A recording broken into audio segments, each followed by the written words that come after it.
સુરત શહેર ક્રાઇમ બ્રાન્ચની મોટી સફળતા. કતારગામ વિસ્તારમાં રિક્ષામાં પેસેન્જરની નજર ચૂકવી રોકડ રૂપિયાની ચોરી કેસના વોન્ટેડ રીઢ આરોપીને ઝડપી પાડી ગુનાનો ભેદ ઉકેલી નાખ્યો છે.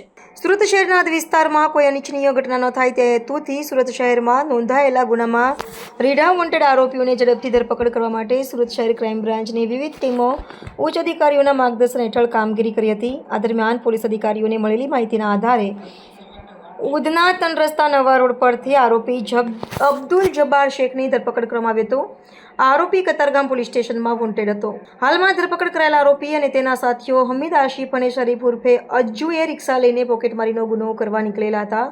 તે દિવસે સવારે 8 વાગ્યા સુધીમાં તેઓએ કતારગામ ગજેરા સર્કલ નજીકથી ફરિયાદી રણછોડભાઈને રિક્ષામાં બેસાડ્યા હતા અને ભાડું નક્કી કર્યું હતું. ત્યારબાદ ચાલતી રિક્ષામાં જ તેઓએ ધક્કામુક્કી કરી ફરિયાદીનું ધ્યાન ચૂકવી અને તેમના પેન્ટમાં ખિસ્સામાંથી હાલમાં ધરપકડ થયેલા આરોપીઓ રોકડા રૂપિયા 25,000 ચોરી કરી લીધા હતા. આ ગુનામાં 3 આરોપીઓ પહેલેથી જ ધરપકડ થઈ ચૂક્યા છે, જ્યારે હાલનો આરોપી પોતાના ધરપકડથી બચવા માટે નંદુરબાર મહારાષ્ટ્ર ભાગી ગયો હતો.